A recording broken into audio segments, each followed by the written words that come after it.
3 months ago, I was planning to propose to the woman I thought was the love of my life. Instead, I received a text message that would change everything. Nathan, I'm leaving you for someone who can actually provide for me. His name is Rory Sutton, and he's the CEO of Pinnacle Dynamics. Don't try to contact me. What Carmilla Russell didn't know was that Rory Sutton worked for me. In fact, I own the entire company he was supposedly running for 2 years. I had been secretly testing the loyalty of everyone in my life, including the woman I wanted to marry. I had built an elaborate facade, living as Nathan Quinn, a struggling graphic designer, while my real identity remained hidden. The billionaire CEO she fell for? He was actually my employee, playing a role I had specifically designed to test her character. And now, it was time for the final reveal that would destroy her world forever. Before we jump back in, tell us where you're tuning in from, and if this story touches you. Make sure you're subscribed because tomorrow, I've saved something extra special for you. 6 months ago, I was living what I thought was the perfect life in downtown Portland. My name is Nathan Quinn, and to everyone who knew me, I was just another struggling graphic designer trying to make it in the creative world. My tiny studio apartment above Moretti's bakery wasn't much to look at: exposed brick walls, a Murphy bed that creaked every time I pulled it down, and a kitchen so small I could touch both walls with my arms outstretched. But none of that mattered because I had Carmilla. Carmilla Russell was everything I had ever dreamed of in a partner. We met 18 months ago at a coffee shop called Been There, Done That, where she was working as a barista while finishing her marketing degree. I remember the exact moment I saw her. She was arguing with a difficult customer about the difference between a macchiato and a cappuccino, her dark hair catching the afternoon sunlight streaming through the window. When she finally got the customer to leave, she looked at me and rolled her eyes with this incredulous smile that made my heart skip. "Let me guess," she had said. "You want something complicated that's going to take me 15 minutes to make." "Actually," I replied, "I just want a black coffee and maybe your number." She laughed, this genuine, musical laugh that I would fall in love with over the following months. "Well, the coffee I can definitely do. The number, we'll see how good your tip is." I left a $20 tip on a $3 coffee dot. From that day forward, Carmilla became the center of my universe. She was ambitious, driven, and had this infectious energy that made even the most mundane activities feel like adventures. She would drag me to art galleries on Saturday afternoons, pointing out pieces she loved while I sketched her reactions in my notebook. We would spend Sunday mornings in bed, her reading marketing blogs while I worked on freelance projects, our legs tangled together under the cheap sheets I'd bought from Target. What made our relationship special was how easily we fit into each other's lives. Carmilla never complained about my modest income or the fact that our date nights usually consisted of cooking pasta in my tiny kitchen instead of going to expensive restaurants. She would bring ingredients from the grocery store where she worked part-time, and we would experiment with different recipes, laughing when something turned out terrible, and celebrating when we accidentally created something delicious. "Money doesn't make people happy," she would say, curled up against my chest after another evening of Netflix and homemade pizza. "Connection does. Understanding does. This does." She would gesture around my cramped apartment with genuine contentment. I believed her completely. What Carmilla didn't know, what nobody in my carefully constructed Portland life knew, was that Nathan Quinn, struggling graphic designer, was an elaborate fiction. My real name is Nathan Blackstone, and I'm the founder and owner of Blackstone Enterprises, a private investment firm worth over $2.8 billion. The truth is, I inherited my wealth young. My grandfather built a shipping empire in the 1960s. My father expanded it into real estate and technology. And when they both died in a plane crash when I was 25, everything became mine. For 3 years, I threw myself into growing the business, acquiring companies, making deals, and watching my net worth multiply. But success came with a price I hadn't anticipated. I never knew if people genuinely cared about me or just wanted access to my money. Every relationship felt transactional. Every friendship felt suspect. Women would suddenly become interested when they learned about my wealth. Business associates would laugh too hard at my jokes and agree with every opinion I expressed. I was surrounded by people, but I felt completely alone. That's when I decided to disappear. I hired the best identity specialist money could buy. Nathan Blackstone officially went into seclusion for health reasons, while Nathan Quinn was born complete with a social security number, credit history, and a modest bank account. I found the apartment in Portland, enrolled in some community college graphic design courses to build credibility, and started living like a normal person with normal problems. The plan was simple: live as Nathan Quinn for 2 years, meet someone who could love me for who I was rather than what I owned, and then gradually reveal the truth. I wanted to find a partner who would choose me when I had nothing to offer except myself. For 18 months, the experiment was working perfectly. Carmilla loved Nathan Quinn. Broke, artistic, dreaming Nathan Quinn. She would encourage my freelance career, help me brainstorm client proposals, and never once made me feel inadequate about our modest lifestyle. When she got promoted to assistant marketing manager at her day job, she insisted on taking me to dinner to celebrate, paying for the meal herself because she wanted to treat her hard-working boyfriend. That's when I knew she was the one. I had been planning the proposal for weeks. I was going to reveal everything, my real identity, the money, the business, the test, and then ask her to marry the real me. I had already purchased the ring, a vintage Art Deco piece from an estate sale that she had admired.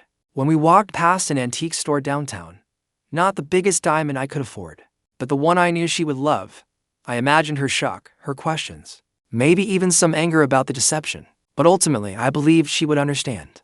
We would laugh about the elaborate game I had played, and she would realize that her love for Nathan Quinn proved she was different from everyone else who had tried to use me.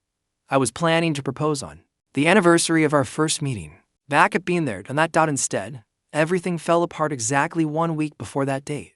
It started with a company networking event that Carmilla's marketing firm was hosting at the Grand Ballroom of the Heathman Hotel.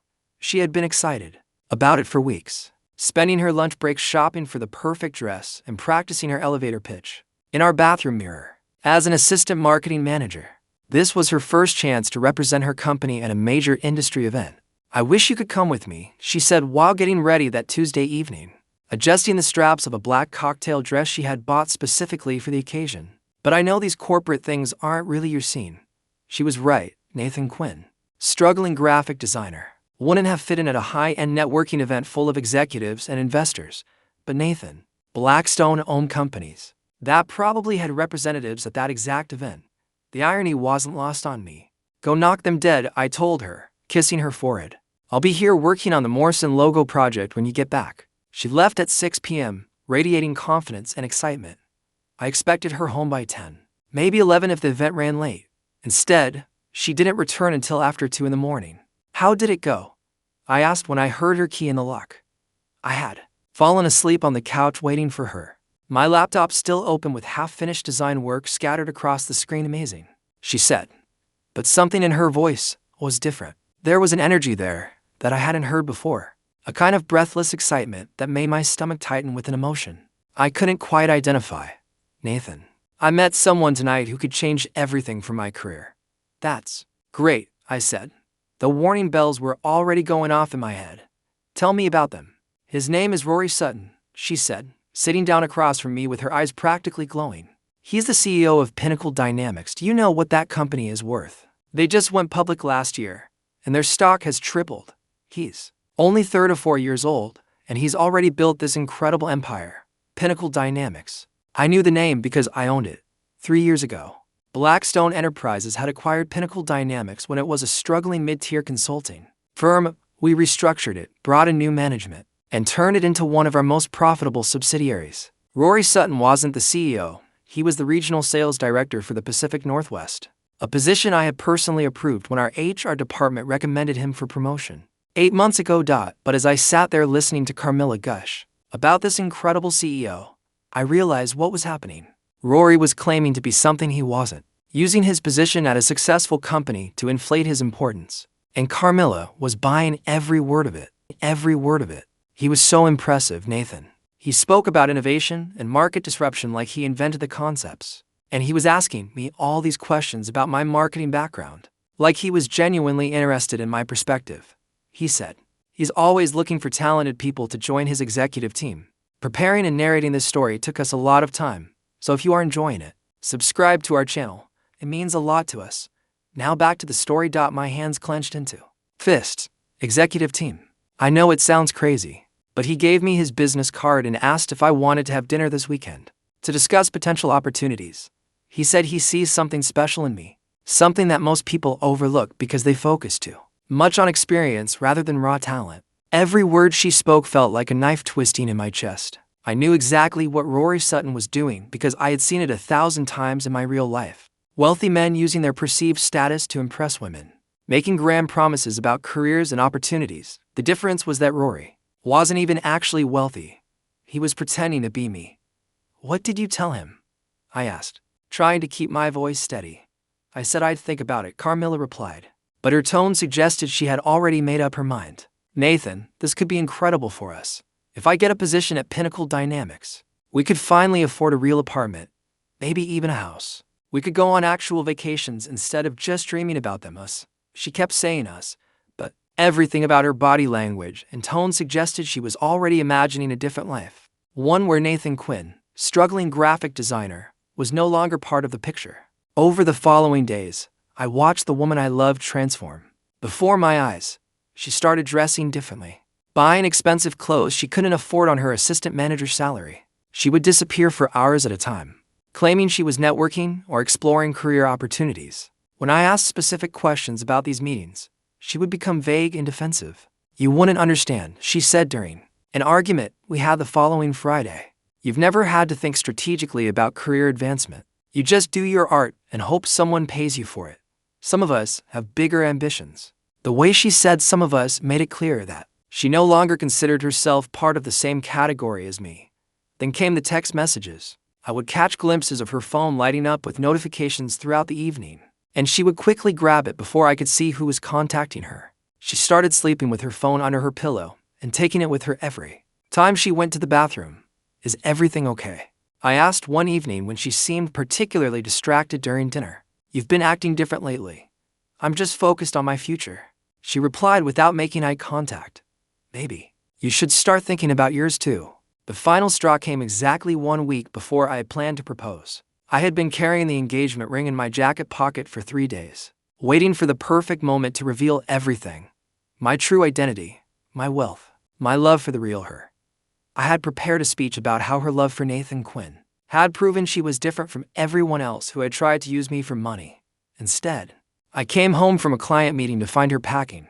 "Carmilla, what are you doing?"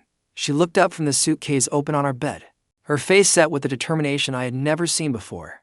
"Nathan, we need to talk." "Okay," I said, my heart starting to race. "Let's talk. I'm leaving you." The words hit me like a physical blow.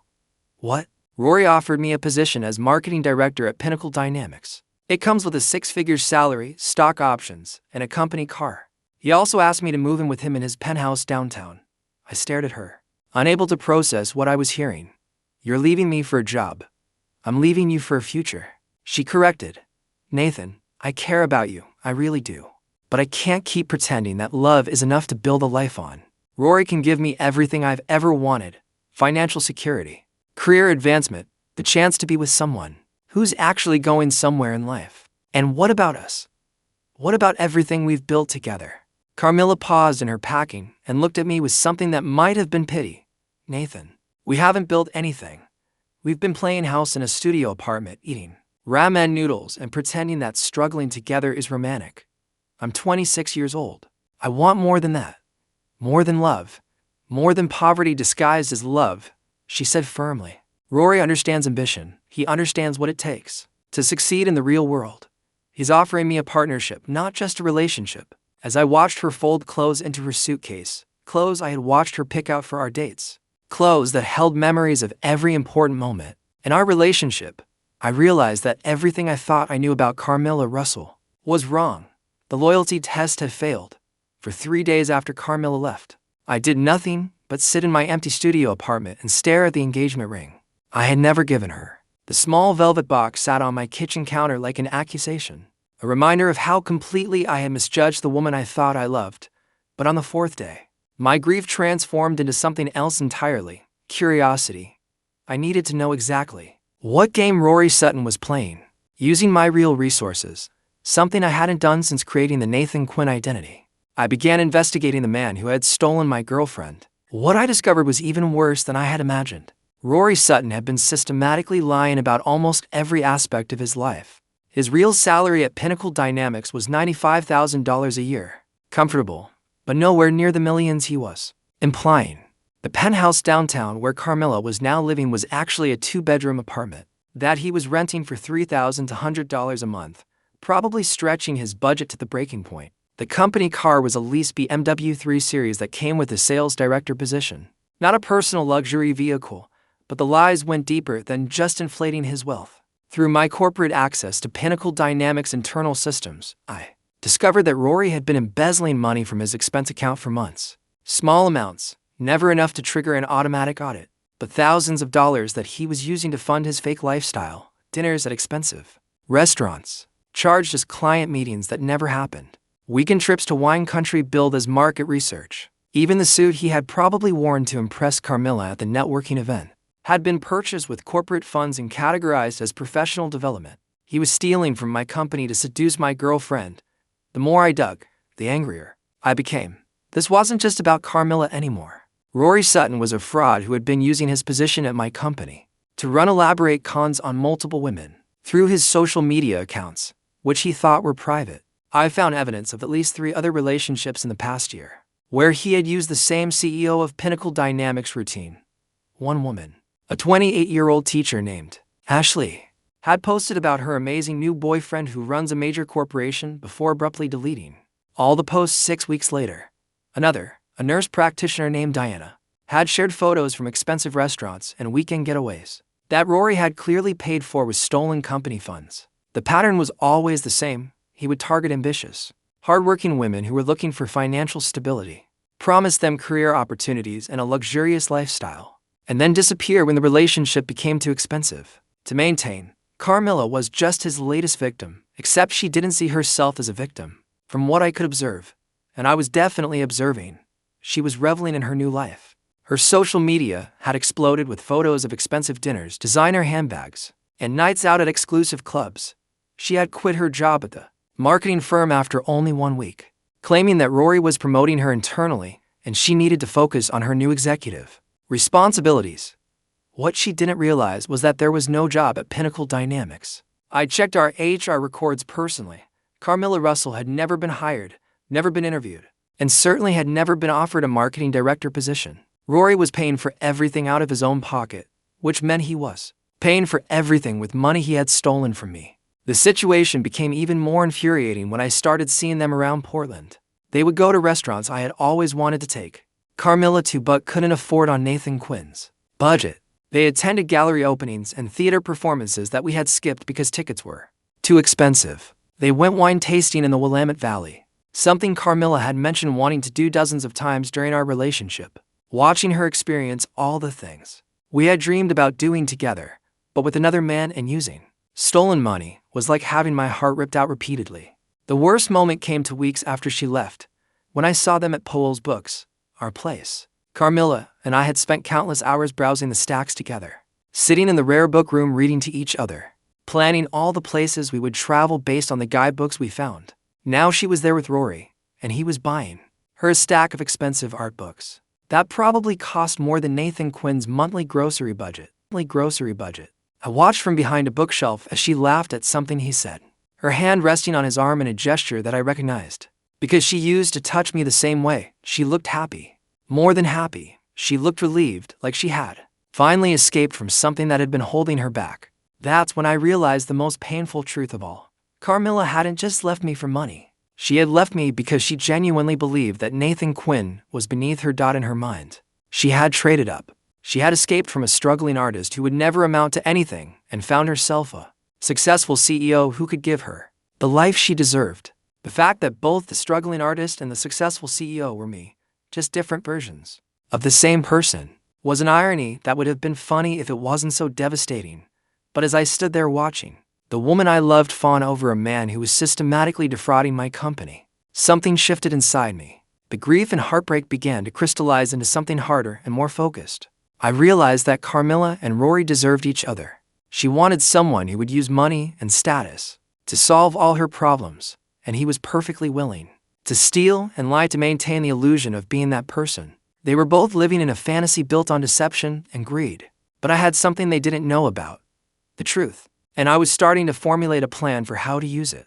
The loyalty test had failed, but that didn't mean the experiment was over.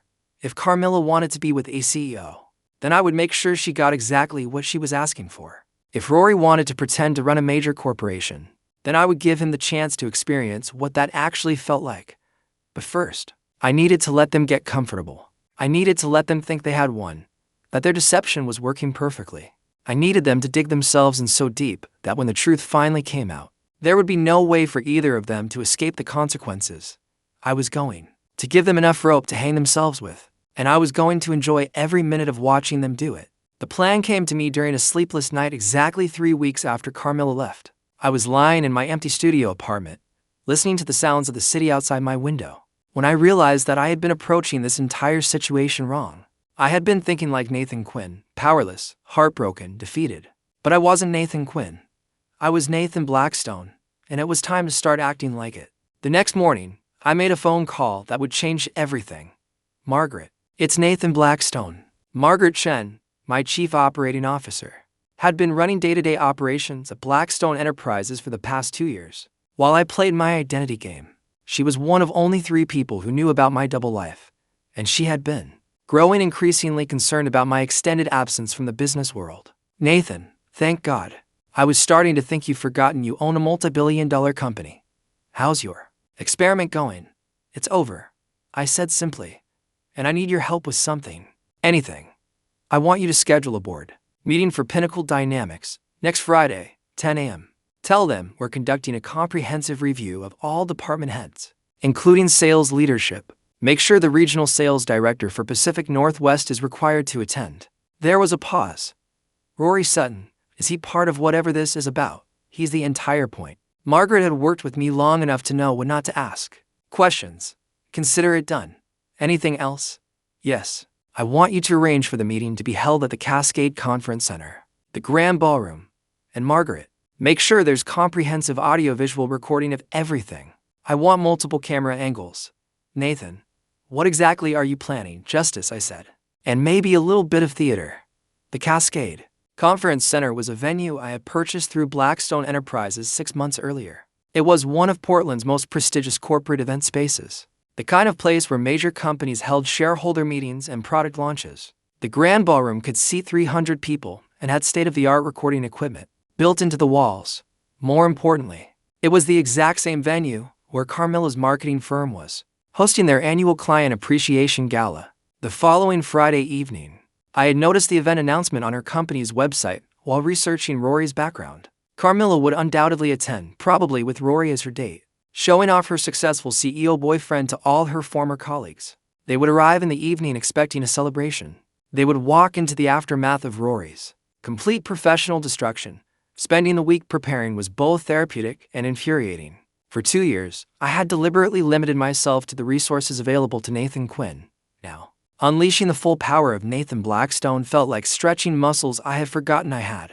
I had Margaret compile a comprehensive dossier on Rory's embezzlement activities. What I had discovered through basic investigation was just the tip of the iceberg. Once my forensic accounting team got involved, they uncovered over $47.00 in stolen funds across 8 months. Fake client dinners, fraudulent travel expenses, personal purchases disguised as office supplies. Rory had been systematically looting the company to fund his lifestyle. But the financial theft was actually the least interesting part of what we discovered. Rory had been using Pinnacle Dynamics letterhead to forge fake employment contracts. The job offer he had given to Carmilla was printed on real company stationery, with fraudulent signatures from our HR department. He had created an entire fictional corporate structure, where he was the CEO making hiring decisions, complete with fake salary information and benefit packages. Even more damaging, we found evidence that he had been using his position to gain access to our client database, which he was shopping around to competitors. Industrial espionage on top of embezzlement and fraud. The man wasn't just a thief. He was potentially guilty of multiple felonies, but I wasn't interested in sending Rory to prison. That would be too easy to clean. I wanted him to experience the complete collapse of his false reality in the most public and humiliating way possible. By Thursday evening, everything was in place. The board meeting was scheduled for 10 a.m. Friday morning, with Rory required to present a comprehensive review of his department's performance. He had no idea that the other attendees would include not just Pinnacle Dynamics' actual board of directors, but also representatives from Blackstone Enterprises' legal department, our head of security, and 3 detectives from Portland's corporate Crimes Unit. Margaret had also arranged for what Rory would think was a routine quarterly performance review to be live-streamed to our corporate headquarters, where it would be recorded for training purposes. What Rory wouldn't know was that the recording would be available to anyone with access to Pinnacle Dynamics' internal network, including every employee who had ever worked under his supervision. But the real masterstroke was the timing.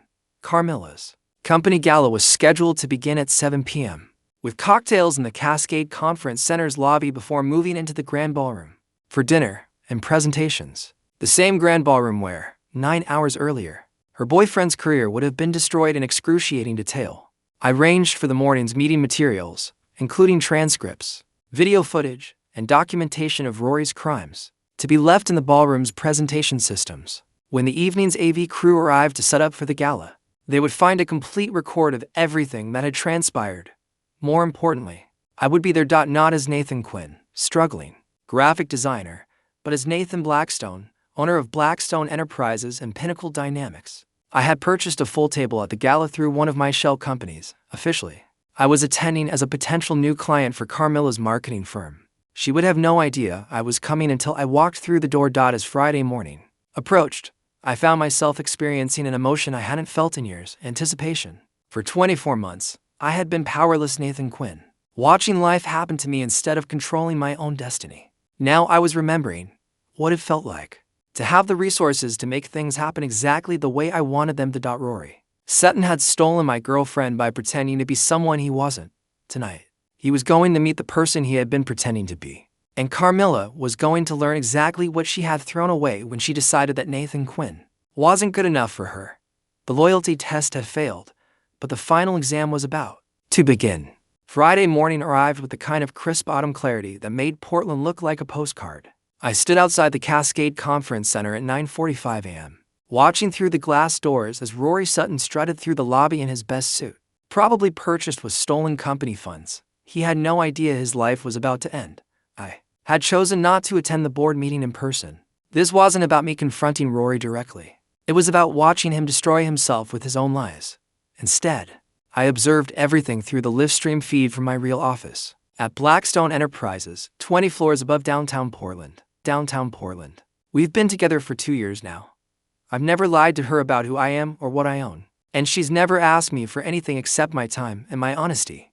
She drives her own car, pays her own bills, and the fact that I could buy her anything she wants has never come up in any meaningful way. The loyalty test taught me that love isn't about what you can provide for someone. It's about who you choose to be when you think no one is watching. Carmilla failed because she was always watching for something better. Elena succeeds because she chooses me every day, knowing exactly who I am. Sometimes the most valuable thing you can learn about someone is what they do when they think you have nothing to offer them. And sometimes the most valuable thing you can learn about yourself is that you're worth loving, exactly as you are. By 7 p.m., the Grand Ballroom had been transformed. The conference tables were gone, replaced by elegant round tables set for dinner. Crystal chandeliers cast warm light over Portland's marketing elite, all dressed in their finest attire for the industry's biggest networking event of the year. I arrived fashionably late, wearing a Tom Ford tuxedo that probably cost more than Nathan Quinn's annual rent. The invitation in my jacket pocket identified me as N. Blackstone, principal.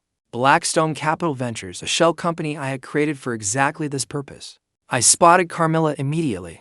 She was standing near the bar, radiant in a red dress that I didn't recognize, laughing at something one of her former colleagues was saying.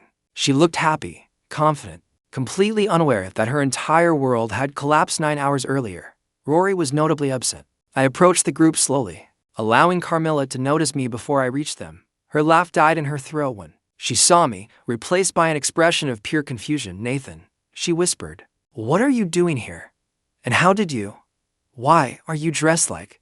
"Good evening, Carmilla," I said calmly. "You look beautiful. That's a stunning dress. Rory's excellent taste in gifts, I'm sure." Her colleagues looked between us with obvious curiosity. One of them, a woman named Sarah whom I remembered from office parties Carmilla had dragged me to, stepped forward with a polite smile. "I'm sorry, I don't think we've been introduced. I'm Sarah Martinez, creative director at Henderson & Associates, Nathan Blackstone," I replied, extending my hand. "Principal at Blackstone Capital Ventures. Carmilla and I know each other." Socially, the name hit Carmilla like a freight train. Her face went completely white as the implications began to register. Blackstone. Sarah repeated thoughtfully. That name sounds familiar. Aren't you the investment firm that owns several companies? Yes, including Pinnacle Dynamics, where Carmilla's boyfriend works, or rather, where he worked until this morning. Carmilla grabbed my arm. Nathan, what are you talking about? What do you mean worked? I gently removed her hand from my sleeve. Rory Sutton was arrested this morning for embezzlement, fraud, and industrial espionage. I'm afraid his employment with my company has been terminated, along with any fictional job offers he may have made to people he was trying to impress. The group around us had gone silent, hanging on every word. Your company, Carmilla's voice, was barely a whisper. Did I forget to mention that? Blackstone Enterprises owns Pinnacle Dynamics. Has for 3 years now. I hired Rory as regional sales director 8 months ago. A decision I deeply regret, considering he's been stealing from me to fund his lifestyle. Carmilla stared at me as if I were speaking a foreign language. You're Nathan Quinn. You're a graphic designer. You live in that tiny apartment above the bakery. I lived there. I corrected, as part of an experiment. You see, for the past 2 years, I've been testing whether it was possible to find someone who could love me for who I am rather than what I own. Nathan Quinn was never real, Carmilla. He was a character I created to see if anyone could pass the loyalty test. The realization hit her all at once. Her legs actually gave out, and she had to grab onto Sarah's arm to keep from falling. You failed, I said simply. Up next, you've got more standout stories right on your screen. If this one hit the mark, you won't want to pass these up. Just click and check them out. And don't forget to subscribe and turn on the notification bell so you don't miss any upload from us. We've been together for 2 years now. I've never lied to her about who I am or what I own, and she's never asked me for anything except my time and my honesty. She drives her own car, pays her own bills, and the fact that I could buy her anything she wants has never come up in any meaningful way. The loyalty test taught me that love isn't about what you can provide for someone. It's about who you choose to be when you think no one is watching. Carmilla failed because she was always watching for something better. Elena succeeds because she chooses me every day, knowing exactly who I am. Sometimes the most valuable thing you can learn about someone is what they do when they think you have nothing to offer them. And sometimes the most valuable thing you can learn about yourself is that you're worth loving exactly as you are. By 7 p.m., the grand ballroom had been transformed. The conference tables were gone, replaced by elegant round tables set for dinner. Crystal chandeliers cast warm light over Portland's marketing elite, all dressed in their finest attire for the industry's biggest networking event of the year. I arrived fashionably late, wearing a Tom Ford tuxedo that probably cost more than Nathan Quinn's annual rent. The invitation in my jacket pocket identified me as N. Blackstone, principal. Blackstone Capital Ventures, a shell company I had created for exactly this purpose. I spotted Carmilla immediately. She was standing near the bar, radiant in a red dress that I didn't recognize, laughing at something one of her former colleagues was saying. She looked happy, confident, completely unaware that her entire world had collapsed 9 hours earlier. Rory was notably absent.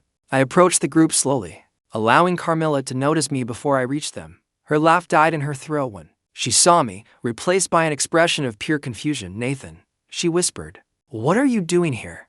And how did you? Why are you dressed like? Good evening, Carmilla, I said calmly. You look beautiful. That's a stunning dress. Rory's excellent taste in gifts, I'm sure. Her colleagues looked between us with obvious curiosity. One of them, a woman named Sarah, whom I remembered from office parties Carmilla had dragged me to, stepped forward with a polite smile. I'm sorry, I don't think we've been introduced. I'm Sarah Martinez, creative director at Henderson & Associates. Nathan Blackstone, I replied, extending my hand. Principal at Blackstone Capital Ventures. Carmilla and I know each other. Socially, the name hit Carmilla like a freight train. Her face went completely white as the implications began to register. Blackstone. Sarah repeated thoughtfully. That name sounds familiar. Aren't you the investment firm that owns several companies? Yes, including Pinnacle Dynamics, where Carmilla's boyfriend works, or rather, where he worked until this morning. Carmilla grabbed my arm. Nathan, what are you talking about? What do you mean worked? I gently removed her hand from my sleeve. Rory Sutton was arrested this morning for embezzlement, fraud, and industrial espionage. I'm afraid his employment with my company has been terminated, along with any fictional job offers he may have made to people he was trying to impress. The group around us had gone silent, hanging on every word. Your company, Carmilla's voice was barely a whisper. Did I forget to mention that? Blackstone Enterprises owns Pinnacle Dynamics. Has for 3 years now. I hired Rory as regional sales director 8 months ago. A decision I deeply regret considering he's been stealing from me to fund his lifestyle. Carmilla stared at me as if I were speaking a foreign language. You're Nathan Quinn. You're a graphic designer. You live in that tiny apartment above the bakery. I lived there. I corrected, as part of an experiment.